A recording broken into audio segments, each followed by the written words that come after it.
10,000 करोड़ से लेकर 60,000 करोड़ की है। तो इनके बाप दादा वो पैसा नहीं ले आए थे। कहीं ना कहीं वो हमारा आपका पैसा है जो सरकार हम पे टैक्स लगाती है, जो हमारा खून चूसने का कार्य कर रही है। हवा, तेल, दवा, नमक, पानी जैसी चीज़ों पे हम आप जीएसटी दे रहे हैं जो मौलिक अधिकार है। जबकि मेरे सच की आवाज़ को दबाने के लिए मेरे पे कई बार अटैक भी हुए, लेकिन इसका मतलब ये नहीं है कि अंशुमान बागी हार जाए। बागी कल भी खड़ा था सत्य के साथ, आज भी खड़ा। गोरखपुर नगरी से निकल करके बागी जिनका करने के लिए जंतर मंतर पर आए हुए पहलवानों के समर्थन के लिए, और 23 तारीख को बहुत उग्र आंदोलन भी यहां पर हुआ और जंतर मंतर से लेकर के इंडिया गेट तक कैंडल मार्च किया गया। क्या निष्कर्ष निकला सर? थोड़ा आपका परिचय पहले। मेरा नाम बागी पांडे है और मैं कुशीनगर से गोरखपुर से जन मंडल से जो है बिलोंग करता हूं। जी जी। और तो इस 23 तारीख को जो धरना हुआ दिया गया यहाँ जंतर मंतर से लेकर के कैंडल मार्च जो निकाला गया इंडिया गेट तक, क्या निष्कर्ष निकला? देखिए, इसका यही उद्देश्य था कैंडल मार्च निकालने का कि जब घनघोर अंधेरा छा जाए, कहने का सही है कि जब सत्ता पूरी तरह से दिग्भ्रमित हो जाए, पथभ्रष्ट हो जाए, साम्राज्यवादी हो जाए, चारों तरफ जनता के सामने अंधकार, न्याय न मिलने की उम्मीद हो, कहीं भी न्याय का राज न हो, तो जनता कैंडल मार्च के माध्यम से सरकार और साम्राज्यवादियों को एक मैसेज देती है कि ऐ साम्राज्यवादियों, अंधकार फैलाने वाले, अब हम इस आग के माध्यम से, इस चिंगारी के माध्यम से तुम्हें चेतावनी देते हैं कि अभी ये छोटी सी चिंगारी है, अभी ये क्रांति की एक आगाज है। अगर तुम अभी भी होश में नहीं आए, अभी भी तुम न्याय के पथ पर नहीं आए, अभी भी तुमने अपना अधिनायकवाद, अपना हिटलरशाही नहीं बंद की, तो इसी चिंगारी को से बड़ी बड़ी साम्राज्य, बड़े बड़े जंगल जल गए हैं, उसी तरह यही चिंगारी कैंडल मार्च तुम्हारे सत्ता को भी जलाने का कार्य करेगी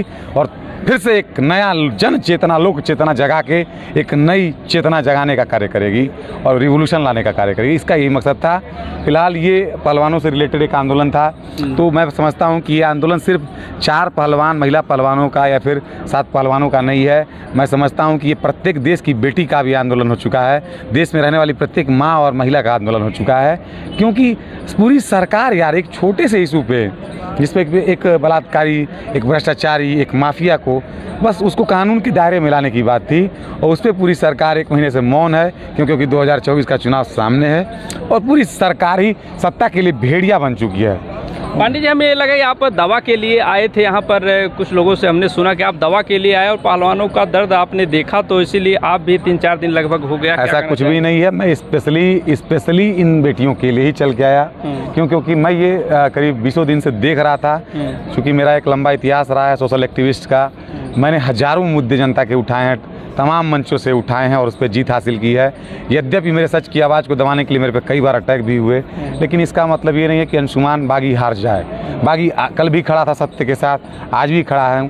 कहने का आशय था कि जब मैंने देखा कि ये आंदोलन कहीं ना कहीं, इसमें आंदोलन जीवियों की कमी है, इसमें क्रांतिकारियों की कमी है, कहीं ना कहीं प्रवक्ताओं की कमी है, इसलिए मैं इन बेटियों के समर्थन में आया और मेरा पूरा समर्थन गया। राष्ट्रीय मीडिया से लेकर तमाम आप जैसे पत्रकारों ने मुझे पब्लिश किया, हमारी बातों को सुना गया और पूरी जनता और जनता की चेतना, राष्ट्र की चेतना जगाने का कार्य आंदोलन कर रहा है। ऐसा क्या है कि नेशनल मीडिया जितने भी हैं और प्रिंट मीडिया जितने हैं, तो वो लोग इस चीज़ को हाईलाइट नहीं कर रहे हैं सर? देखिए, कारण क्या होता है कि कोई भी जो मेन स्ट्रीम मीडिया होती है, चाहे वो प्रिंट हो चाहे इलेक्ट्रॉनिक मीडिया हो, वो कहीं ना कहीं सरकार की नीतियों के आसपास ही सर्किल करती है। उनकी एक मजबूरी भी है, क्योंकि उनको सत्ता के साथ ही काम करना है। सत्ता के ही जो नेता हैं, जो वर्तमान में सांसद हैं, विधायक हैं, मंत्री हैं, केंद्रीय मंत्री हैं, तो कहीं ना कहीं उनको उनके साथ ही जो है उन्हीं की नीतियों के आसपास चक्कर मारना होता है। तो कहीं ना कहीं एक टीआरपी भी बहुत बड़ा इशू होता है कि उनकी टीआरपी बढ़ी रहे, उनका मार्केट बना रहा है। तो देखिए, उसमें उनकी बहुत गलती नहीं है, लेकिन भले ही मेन स्ट्रीम मीडिया उस चीज़ को न उछाल पाए, लेकिन सत्य की आवाज़ को आप दबा नहीं सकते। बहुत सारे प्लेटफार्म हैं, आप जैसे फ्रीलांसर्स हजारों यहाँ पे लगे रहे, मेन स्ट्रीम मीडिया भी अब शामिल हो चुकी है इस आंदोलन में, तो ये ठीक है। 28 तारीख को सर इससे ज़्यादा उग्र आंदोलन होने वाला है और संसद भवन जो नया बना उसका उद्घाटन भी होने वाला, क्या कहना चाहिए? मैं यही बताना चाहता हूँ कि संसद भवन आपकी सरकार उसको नहीं कहती है, आपके प्रधानमंत्री उसको संसद भवन नहीं कहते हैं। उसका नाम है सेंट्रल विस्टा। जो पुरानी संसद भवन है उसके जगह पर नया संसद भवन बना है, टाटा कंपनी ने उसको बनाई है और 1200 करोड़ की लागत से बनाई है। तो उसका नाम जो 150 साल पहले जो अंग्रेजों ने, अंग्रेजी शब्द है सेंट्रल विस्टा, जिसका मतलब होता है कि जहाँ पे पूरी शक्ति केंद्र में केंद्रीभूत जिस जगह पे रहती है उसको सेंट्रल विस्टा कहते हैं। तो ये एक साम्राज्यवादियों का दिया हुआ शब्द है, ये हिटलर जैसे साम्राज्यवादियों का उपजाया हुआ शब्द है। तो पहली चीज़ तो मुझे इस शब्द पे आपत्ति है कि आप सेंट्रल विस्टा क्यों कर रहे हैं। दूसरी चीज़, आर्टिकल 21 जो संविधान का अनुच्छेद 51 है और 53 है, वो दोनों ये कहते हैं कि जो राष्ट्र की प्रथम सबसे बड़ी इकाई है वो है राष्ट्राध्यक्ष, राष्ट्रपति, और कहीं ना कहीं जन और गण जो है उसका सबसे उच्च प्रतिनिधि है राष्ट्राध्यक्ष। तो सेंट्रल विस्टा या फिर संसद भवन का उद्घाटन करने का अधिकार लोकतंत्र में, जन और गणतंत्र में सिर्फ और सिर्फ राष्ट्रपति को है। और जैसा कि ये लोलुप सत्ता के मद में लोलुप हो चुके प्रधानमंत्री, सोए हुए प्रधानमंत्री, मुझे लगता है कि इसके पहले भी बहुत प्रधानमंत्री होंगे, लेकिन सत्ता के लिए इस तरह से भेड़िया बनने वाला प्रधानमंत्री मैंने नहीं देखा था, जो मतलब किसी स्तर पे आ सकते हैं, किसी का संवैधानिक मर्यादा ख़त्म कर सकते हैं, देश के संविधान के मौलिक अधिकारों को मार सकते हैं। क्योंकि अगर 28 तारीख को प्रधानमंत्री मोदी अगर इसका उद्घाटन करते हैं तो ये संविधान के ऊपर एक तमाचा होगा, ये संविधान की मर्यादा का को चकनाचूर करने का कार्य होगा, जिसको हम कतई बर्दाश्त नहीं करेंगे।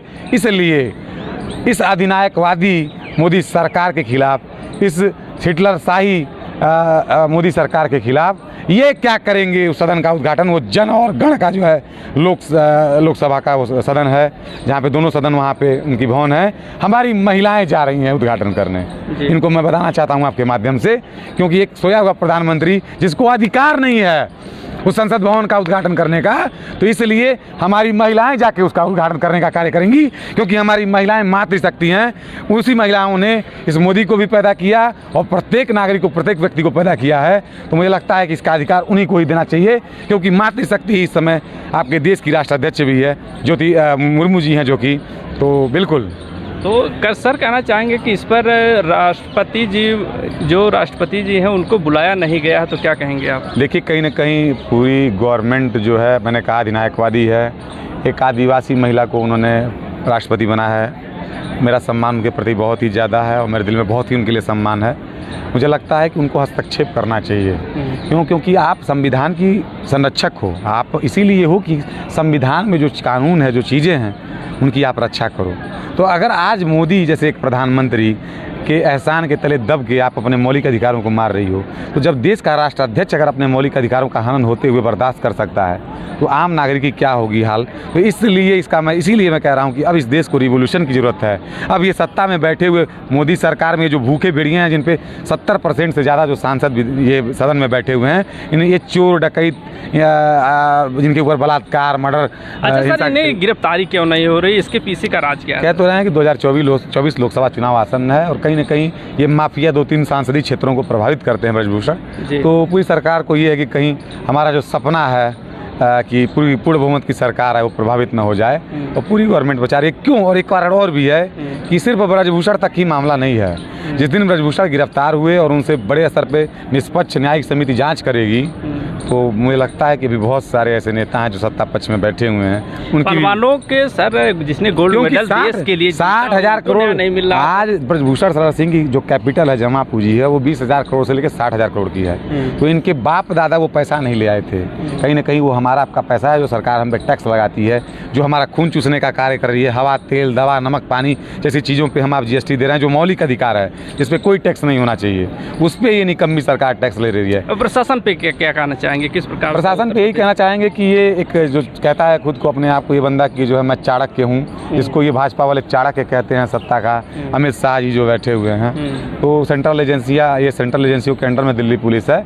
और इनका पूरा दबाव है कि सत्य खुले ना, लेकिन ये नहीं जानते हैं। ये देश है भाई साहब, ये देश बड़ी इज्जत से जो है किसी नए व्यक्ति को सर पे चढ़ाती है। जैसे मोदी आने वाला नारा आपने दिया, इज्जत दिया, 2 बार सत्ता में दिया, और ये वही देश है, यही जंतर मंतर है। आपको याद होगा कि यूपी की 2 बार गवर्नमेंट रही, उसके भ्रष्टाचार की बैंड बजा के अन्ना हजारे की जैसे एक आदमी को और सत्ता गिरा दी, फिर वही 10 साल बीत गए, फिर वही कहानी रिपीट हो रही है। मुझे लगता है इनकी इवेंट बजा के यही जंतर मंतर से यही जनता। क्या सर देश का दुर्भाग्य जहां पहलवानों को न्याय नहीं मिल रहा है, तो आम जनमानस का क्या?